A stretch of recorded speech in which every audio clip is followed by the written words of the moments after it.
कि इस बार मेरा यूपीएससी मेंस एग्ज़ाम कैसा गया है। और मैं एक आपको ट्रेंड एनालिसिस भी बताऊंगा इस बार का कि इस बार क्या नया था। ऑप्शनल सब्जेक्ट को लेकर काफ़ी कन्फ्यूजन रहता है, उस पर भी हम बात करेंगे। यदि आप 2025 में दे रहे हैं तो आप हिंदी मीडियम से हो तो इससे बेस्ट कुछ नहीं हो सकता। तो थिंकिंग बेस्ड क्वेश्चन ज़्यादा है, थोड़ा सा जो माइंड लगाते हैं, थोड़ा ज़्यादा सोचते हैं, थिंकिंग करते हैं चीज़ों को लेकर, वो लोग आगे निकल जाएंगे। जो न्यूज़पेपर पढ़ते हैं, करंट अफेयर पर ज़्यादा फोकस करते हैं, अच्छे अच्छे नोट्स बना लेते हैं, अच्छे डायग्राम फ्लो चार्ट सारे बना लेते हैं, वो लोग थोड़ा सा आगे निकल जाएंगे।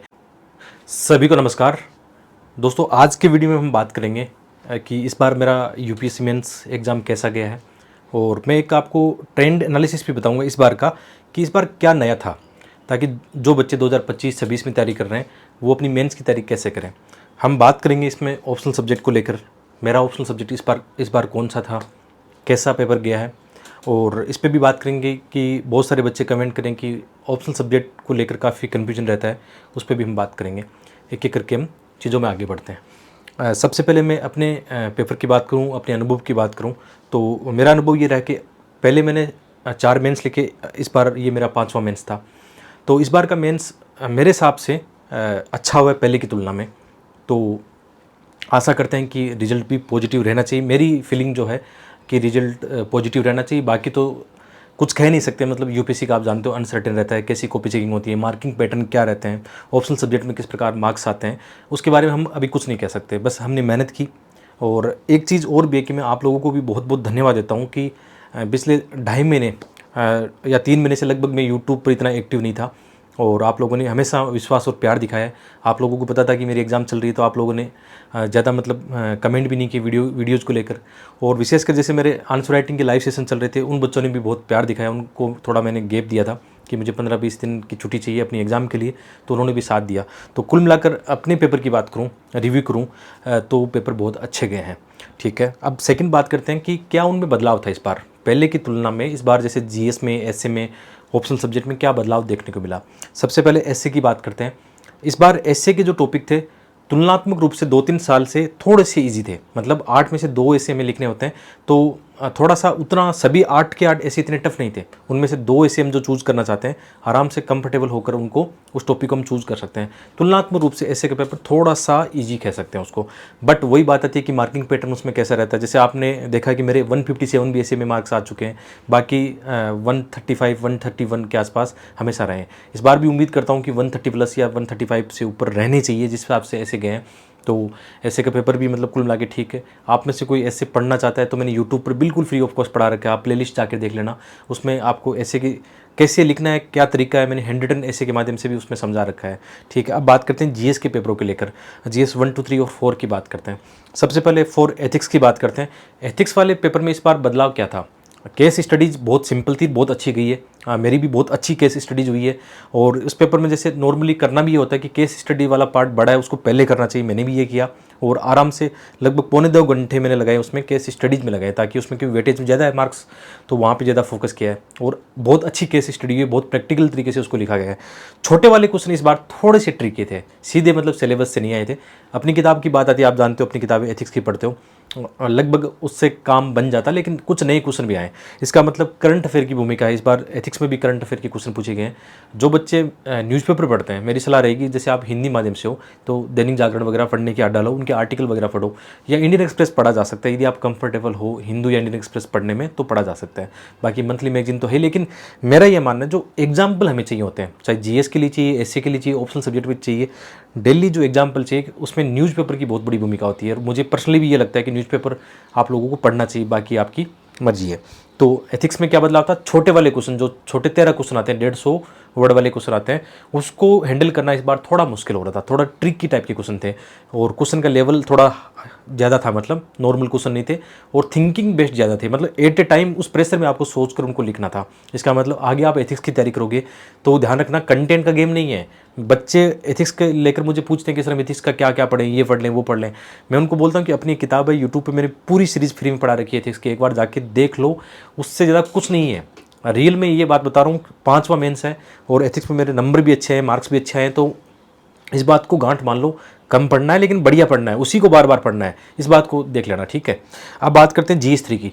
GS3 इस बार मेरे लिए बहुत सिंपल और इजी था, क्योंकि मेरा ऑप्शनल सब्जेक्ट इस बार मैंने ज्योग्राफी रखा था। बाद में बीच में मैंने आपको बताया था कि मैंने ऑप्शनल सब्जेक्ट चेंज किया हिंदी साहित्य 2022 और 23 में, लेकिन उस साल प्री नहीं हुआ बाद में, तो ऑप्शनल सब्जेक्ट ज़्यादा रिवाइज नहीं किया, पढ़ा नहीं। और जैसे इस साल मैं फॉर्म भर रहा था, उसमें मेरे पास ये दुविधा थी कि यार मैं हिंदी साहित्य भरूँ जो कि एक कंपेरेटिव थोड़ा सा ईजी है और मार्क्स का पैटर्न भी अच्छा है, या ज्योग्राफी भरूँ जो मैंने पहले 4 मेंस लिखे थे। तो फॉर्म भरते समय मैंने ये डिसीजन लिया था कि नहीं चलो फिर से ज्योग्राफी से जाता हूँ, क्योंकि ज़्यादा पढ़ा नहीं है हिंदी साहित्य, रिवाइज भी नहीं किया, आंसर राइटिंग नहीं किए। ज्योग्राफी में एटलीस्ट इतना तो जानता हूँ 4 मेंस लिखे तो कुछ तो लिख सकता हूँ मैं। और ज्योग्राफी में मेरा भी स्कोर 252 आ चुका है, 240 आ चुका है। इसका मतलब हिंदी साहित्य में भी वही स्कोर आ रहा था, एक सेफ जोन आ रहा था 250-60। तो मुझे लगा कि यार लास्ट अटेम्प्ट है, रिस्क नहीं लेते हैं, तो मैंने ज्योग्राफी भरा था। कई बच्चों को ये पता था कि मेरा हिंदी साहित्य, हाँ बीच में चेंज किया था 2022 और 23 में, मैंने बताया था आपको हिंदी साहित्य पढ़ा भी था मैंने। बट लास्ट अटेम्प्ट में एज ए स्टूडेंट मुझे ये अपना डिसीजन लेना था। कई बच्चे बुरा मानते हैं कि हमें बताया नहीं, मैंने जो पर्सनल बच्चे जुड़े हैं लाइव सेशन में उन सबको बताया था। जो प्रीलिम्स में मेरे साथ हज़ारों बच्चे जुड़े थे कि मैंने ज्योग्राफी ही रखा है, तो उस बात को लेकर ज़्यादा कन्फ्यूजन मत रहना। मैं अलग से इसको बताऊंगा कौन सा सब्जेक्ट ज़्यादा बेटर है आपके लिए ना, उस पर भी हम बात करेंगे। हम बात करें GS3 की, तो GS3 मेरे लिए थोड़ा सा ईजी इसलिए रहा कि ज्योग्राफी वाले सारे क्वेश्चन आ गए। और एक सबसे बड़ी भूमिका क्या रही, जो मैंने यूट्यूब पे GS3 पढ़ा रखा है, बहुत सारे question as it is repeat हो गए। इंटरनल सिक्योरिटी के, इकोनॉमिक्स के, एग्रीकल्चर के क्वेश्चन देखना एज इट इज़ रिपीट हो गए। और साइंस टेक का उतना वेटेज इस साल नहीं था, वो भी क्वेश्चन शुद्ध ग्रह ज्योग्राफी टाइप के क्वेश्चन आ गए थे। लकीली मेरा GS3 बेटर गया है GS के और पेपरों की तुलना करूँ, और मार्क्स भी आशा करता हूँ उस पेपर में बहुत अच्छे आएंगे। बट आपको कैसे प्रिपेयर करना है याद रखना, फिर यहाँ पे वही बड़ी भूमिका होती है GS3 की। GS3 में आप इकोनॉमी की बात करोगे, एग्रीकल्चर की बात करोगे, इसमें करंट अफेयर यानी आपका इकोनॉमिक सर्वे, कुरुक्षेत्र मैगजीन, इनका अभी भी बहुत बड़ा वेटेज है। और टू दी पॉइंट जो पढ़ते हो आप, जैसे मैंने टू दी पॉइंट आपको GS3 पढ़ाया है, यूट्यूब पे बिल्कुल फ्री ऑफ कॉस्ट पढ़ाया। आप विश्वास नहीं करते हो यार, पेपर उठा के देखो 3 साल के जो पढ़ाए, टू दी पॉइंट पढ़ाया, उसी का बेनिफिट मुझे मिल रहा है। आपको पढ़ाना और मेरे लिए मतलब बहुत ज़्यादा रिवाइज करना हो गया, तो एक तरह से मैं कह सकता हूँ बहुत अच्छा किया है। आप इंटरनल सिक्योरिटी देख लो, डिजास्टर मैनेजमेंट देख लो, वही मैं लकी था कि मैंने आपको पढ़ाया और वो क्वेश्चन मेरे सामने एग्जाम में आ गए, तो मेरे लिए एक उनको हैंडल करना बहुत आसान हो गया। ठीक है, तो मेनली क्या करना है, कैसी स्ट्रेटेजी रखनी है उनको आपको पढ़ते समय। कोई भी आप कहीं से भी रिसोर्सेज रख लो, एक सिंगल रिसोर्सेज रखना, स्टैटिक पार्ट कवर करके ज़्यादा से ज़्यादा वेटेज दे रहे हैं करंट अफेयर को। यानी आप इंडियन एक्सप्रेस के आर्टिकल पढ़ते हो, हिंदू के पढ़ते हो या दैनिक जागरण के पढ़ते हो, उन आर्टिकल का यहाँ पे बहुत ज़्यादा महत्व है। ठीक है, अपनी प्रिपरेशन, मेंस की प्रिपरेशन में ध्यान रखना 70% करंट अफेयर है। स्टैटिक पार्ट का एक अपना सीमित रोल होता है। और एक चीज़ मैंने और नोटिस की है, यूपीएससी ने इस बार जो क्वेश्चन फ्रेम किया ना, तो ट्रेडिशनल कोचिंग जितने भी टेस्ट लेते हैं उनसे अलग है। इसका मतलब मुझे तो ऐसा फील होता है या लगता भी है कि यूपीएससी क्या करता है, टॉप कोचिंगों के सारे पेपर उठा के देखता है कि आजकल मार्केट में क्या चल रहा है, वैसे क्वेश्चन हमें नहीं देने हैं, अलग हटके देने हैं। मतलब एक इसमें फ़ायदा भी है क्योंकि पुराने लोग बहुत सारे मेंस लिखते हैं, तो उनको एक ट्रेंड का पता लग जाता है। यूपीएससी इसको चेंज करने के लिए भी क्या करता है, सबको एक समान मौका देने के लिए क्वेश्चन ऐसे देता है ताकि चाहे न्यू एस्पिरेंट हो चाहे ओल्ड एस्पिरेंट हो, दोनों को मतलब समान वेटेज मिले वहाँ पे। तो इस बात को भी ध्यान रखना, करंट अफेयर के और थिंकिंग वाले क्वेश्चन ज़्यादा आ रहे हैं, फ्लैट क्वेश्चन नहीं आ रहे, इस बार बदलाव आया है, इस बात को ध्यान रखना। तो अपनी 2025-26 की तैयारी करने में इस बात को गौर करना कि जो इस साल का PYQ है उसको थोड़ा सा देखना। और एक चीज़ मैंने नोटिस की है, यदि आप 5 साल की PYQ, चाहे GS हो, निबंध हो, आपका ऑप्शनल सब्जेक्ट हो, 5 साल की PYQ के खुद आप शॉर्ट में मॉडल आंसर बना लो, यानी शॉर्ट नोट्स उनके बना लो, तो आप बहुत आगे निकल जाओगे। ये मैंने इस बार ज़्यादा फील किया कि PYQ के यदि मेरे मॉडल आंसर है मेरे पास, शॉर्ट में इंट्रोडक्शन में मुझे क्या लिखना है, इससे बहुत हेल्प होता है।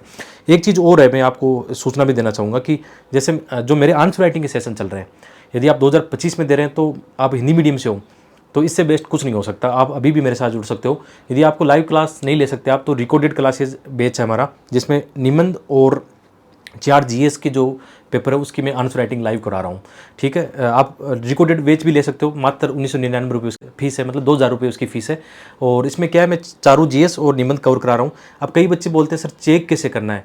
मेरा ये सेशन इस प्रकार है कि जैसे मैं 5 क्वेश्चन बच्चों को क्लास में दे रहा हूँ, पहले बच्चे को मौके दे रहा हूँ कि आप इसको अटेम्प्ट लो।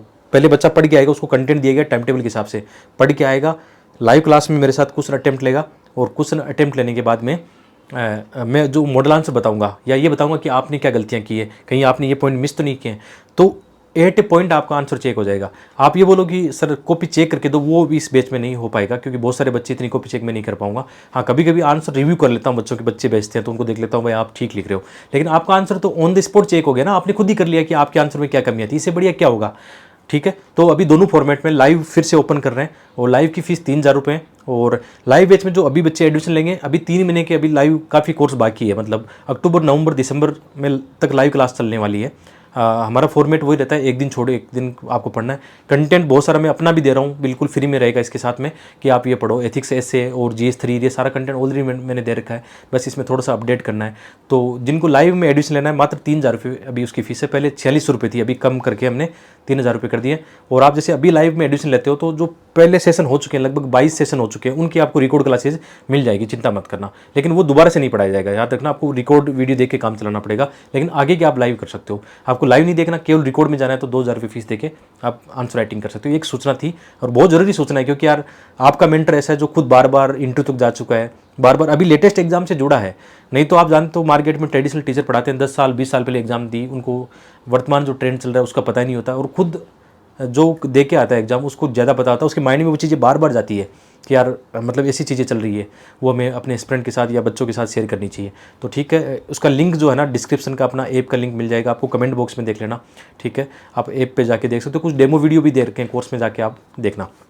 तो वही बात बता रहा था कि आंसर राइटिंग का वेटेज यहाँ पे ज़्यादा होता है। मैं लकी हूँ कि मेरा जो आंसर राइटिंग का बच्चों के साथ सेशन चल रहा था, 22 सेशन जो चल रहे थे, उसमें जितनी आंसर राइटिंग कराई वो मोस्ट ऑफ क्वेश्चन बच्चों को पता है। बच्चों ने कितने कमेंट किए कि सर जो आपने पढ़ाया वही तो आ रहा है एग्जाम में, और उससे मेरे को कितनी बेनिफिट मिली, क्योंकि सारे मॉडल आंसर मैंने खुद बनाए हैं। ठीक है, मैं सारे वैसे भी क्वेश्चन के मॉडल आंसर देता हूँ, लाइव क्लास में डिस्कशन कराता हूँ, डायग्राम फ्लो चार्ट सारे उन पर डिस्कशन होते हैं, तो उसका बेनिफिट मिलता है। अब बात करते हैं पेपर 2 की बात करते हैं। पेपर 2 का थोड़ा सा इस बार का पेपर सबसे टफ पेपर मुझे लगा पेपर 2। थोड़े क्वेश्चन बड़े बड़े थे, थोड़ी डिमांड नहीं पकड़ पा रहे थे, और वैसे पेपर 2 हमेशा ही ऐसा रहता है। तो पेपर 2 में भी आपको बोलूँगा कि आप अपना स्टैटिक पार्ट जैसे पॉलिटी लक्ष्मीकांत से करते हो, IR करंट अफेयर से पढ़ना है, केवल कोई किताबें कोई कोचिंग के नोट्स नहीं पढ़ने IR में।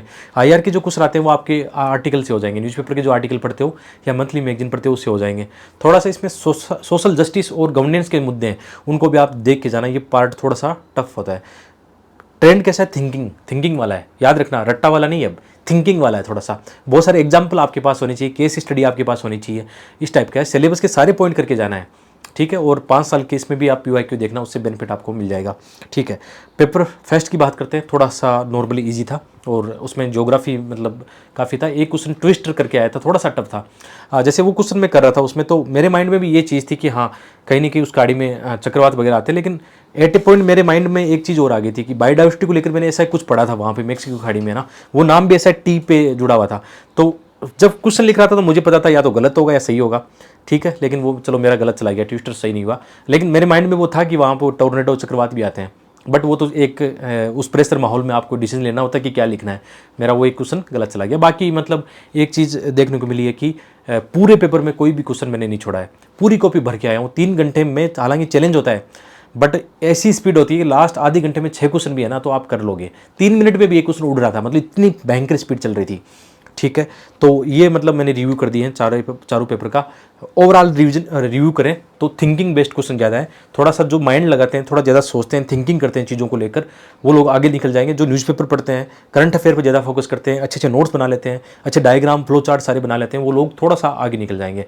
और PYQ को बार बार देखते रहो, 5 साल का मेंस का जो PYQ है, क्योंकि मार्केट में कोई भी सोल्व पेपर मुझे उतना अच्छा नहीं लगा। आपको लेना हो तो दृष्टि का मार्केट में आता है, ले लो, थोड़ा काम चल जाएगा। लेकिन आजकल क्या होता है, जब आप PYQ प्रैक्टिस कर रहे होते हैं ना, तो आप ऐसा कर लिया करो, ChatGPT से करो, उसको थोड़ा गूगल डालो, नए नए जो कीवर्ड आते हैं, जैसे ऐसा कर सकते हो आप भी PYQ लिखो, जो नोट्स बना रहे हो PYQ को, पहले आपने अपने पॉइंट लिखे, बाद में उसको गूगल करो, ChatGPT करो, और वहाँ से जो अच्छे अच्छे पॉइंट है वो अपने नोट्स में शामिल कर लो। सबसे बढ़िया तो मॉडल आंसर ये होता है, और मैं जो बच्चों को करवा रहा हूँ मॉडल आंसर दे रहा हूँ, इसी बेस्ड पर करवा रहा हूँ। ठीक है, ये सारा मॉडल आंसर कंपाइलेशन बाद में रिलीज कर दूंगा दिसंबर के बाद में। ठीक है, बहुत क्वालिटी वाला बन रहा है, क्योंकि ज़्यादातर हम PYQ की प्रैक्टिस कर रहे हैं, तो वो बाद में आपको हेल्प हो जाएगी उसके। ठीक है, और अब बात करते हैं ऑप्शनल सब्जेक्ट। इस बार मैंने बताया कि मैंने ज्योग्राफी रखा, क्यों रखा वो मेरा पर्सनल रीजन है। कई बच्चे हो सकता है उसको लेकर नेगेटिव कमेंट करें, क्योंकि यार मैं भी एज ए एस्पिरेंट अपने बारे में सोचूंगा ना कि मेरे लिए क्या अच्छा है। आप भी अपने बारे में सोचो कि आपके लिए ऑप्शनल सब्जेक्ट क्या है। फिर भी एक बात बोलूँगा कि कई बच्चों ने हो सकता है मेरे से प्रभावित होकर ज्योग्राफी छोड़ दिया हो, हिंदी साहित्य ले लिया हो, तो कोई बात नहीं, आप अभी भी आगे हो। मैं आज भी बोलूँगा कि हिंदी साहित्य ज्योग्राफी से बेटर है। बट एक चीज़ यहाँ पे बोलना चाहूँगा, ये डिसीजन आपका पर्सनल होना चाहिए। मैंने पहले भी कहा है, क्योंकि एज ए मेंटर में ये बात बोलता हूँ ना कि जब हम UPSC की जो रिपोर्ट आती है, एनुअल रिपोर्ट आती है, उसमें भी देखते हैं कि कौन सा सब्जेक्ट आगे निकल रहा है, तो उसमें भी हिंदी साहित्य का वेटेज जो सफलता की दर है 10% है, ज्योग्राफी की 6% के आसपास है। ठीक है, तो ये भी थोड़ा देखना पड़ता है। कुल मिला के ये थोड़ा लिटरेचर के सब्जेक्ट थोड़ा सा आपके लिए ईजी रहते हैं। हालांकि इस बार हिंदी साहित्य का जो पेपर है, बच्चे बता रहे हैं कि थोड़ा टफ आया है। जो पहला पेपर है थोड़ा सा टफ गया है, लेकिन मेरे हिसाब से सभी, वैसे तो कह सकते हैं सारे जो ऑप्शनल सब्जेक्ट होते हैं उसमें कुछ ना कुछ टफ पार्ट आता ही है। जैसे ज्योग्राफी में मैपिंग का 20 जो मार्क्स का आया था वो लगभग कोई नहीं कर पाया था, 2-3 मैपिंग कर पाए थे उसमें। तो वो तो सभी सब्जेक्ट एक जैसे होते हैं, बट ऑप्शनल सब्जेक्ट को लेकर मेरा ये मानना है कि आपकी अपनी राय होनी चाहिए। आप मुझसे पूछोगे, मैंने हमेशा ये कहा कि मैं इसका जवाब नहीं दे सकता। ये एक स्टूडेंट टू स्टूडेंट अलग अलग वेरी करेगा, उसके माइंड में क्या चल रहा है। बस थोड़ा सा ये देख लेना, ज्योग्राफी हिंदी माध्यम में क्यों अच्छा नहीं है, तो इसके पीछे कहानी है कंटेंट को लेकर समस्या आती है। क्योंकि कोई भी अभी देखो मोटी मोटी कोचिंग है, ज्योग्राफी पढ़ाना छोड़ दिया हिंदी माध्यम, क्योंकि रिजल्ट भी अच्छा नहीं रह रहा है, और जो है भी तो वो ट्रेडिशनल तरीके से पढ़ा रहे हैं, तो कोई फ़ायदा मुझे वहाँ से नहीं लगता। बट फिर भी मुझे जैसे अपने सेंटर पर अपने बहुत सारे स्टूडेंट मिले जो यूट्यूब से जुड़े हैं, जिनका ज्योग्राफी ऑप्शनल था, तो उन्होंने भी कहा कि सर हमने आपका वीडियो देखा, आप बोल रहे थे हिंदी में ज्योग्राफी नहीं आता, लेकिन हमें लगा कि ये हमारे लिए बेटर है, शायद हम अच्छा परफॉर्म कर पाएंगे इसमें। तो उसमें आप देख लो, आपको लगता है कि जो सब्जेक्ट आप ले रहे हो, चाहे हिंदी, ज्योग्राफी, हिस्ट्री, पॉलिटी, कोई भी है जिसमें आप बेटर कर सकते हो। लोगों के नंबर तो आए, ऐसी बात नहीं नंबर नहीं है, ज्योग्राफी में भी आए, हिंदी साहित्य में आए, हिस्ट्री में भी आए। कभी कभी ऐसा होता है किसी सब्जेक्ट में नहीं आते हैं। तो जब भी कोई सब्जेक्ट ऑप्शनल सब्जेक्ट डिसाइड करो, मेरे पास हज़ारों कमेंट इसको लेकर आते हैं कि कौन सा ऑप्शनल सब्जेक्ट लें, तो इसका जवाब मेरे पास नहीं है, इसका जवाब आपके पास है। क्योंकि मैं खुद भी है ना, जब फॉर्म भरा था कन्फ्यूजन में था कि हिंदी लूँ, हिंदी जो कि एक सेफ सब्जेक्ट है, या मैं ज्योग्राफी भरूँ। लेकिन एट ए पॉइंट मुझे ये लगा कि नहीं यार, ज्योग्राफी से 4 मेंस लिखे तो 250 तो वैसे भी आ रहे हैं, तो अपने मतलब हिंदी साहित्य में कौन सी गारंटी है कि मैं 300 ला सकता हूँ। तो उस दृष्टिकोण से मैंने फिर से अपना ज्योग्राफी रखना ठीक रखा। अब मेरे तो अटेम्प्ट हो गए, लास्ट अटेम्प्ट था मेरा, अब फाइनली मेरे ऑफिशियली सारे अटेम्प्ट हो चुके हैं, लास्ट अटेम्प्ट था। आशा करते हैं कि सब कुछ ठीक जाएगा। अदरवाइज़ तो मैं आपके साथ मेंटर के रूप में हूँ ही हमेशा, आपको हमेशा आपके साथ जुड़ा हूँ, हमेशा पढ़ा रहा हूँ। तो ओवरऑल मैंने अपने पेपर बता दिए हैं। और एक अंग्रेजी कंपलसरी का पेपर भी बच्चों को लेकर एक दिक्कत करता है, विशेषकर हिंदी माध्यम के विद्यार्थी को उसका डर लगता है थोड़ा सा।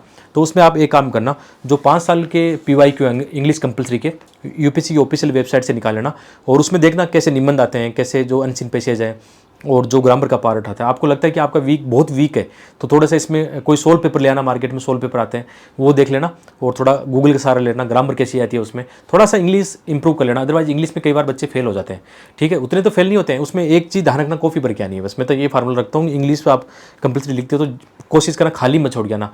वैसे ही जैसे इंग्लिश मीडियम के बच्चे होते हैं उनको हिंदी कंपलसरी का डर लगता है, तो उसमें भी ये फार्मूला है कि आपको हिंदी लिखना आता है तो कॉपी पर के आ जाओ, ठीक है। और PY जरूर देख लेना कि आपको कोई दिक्कत तो नहीं आ रही लिखने में। तो ये टोटल जो 9 पेपर होते हैं UPSC का।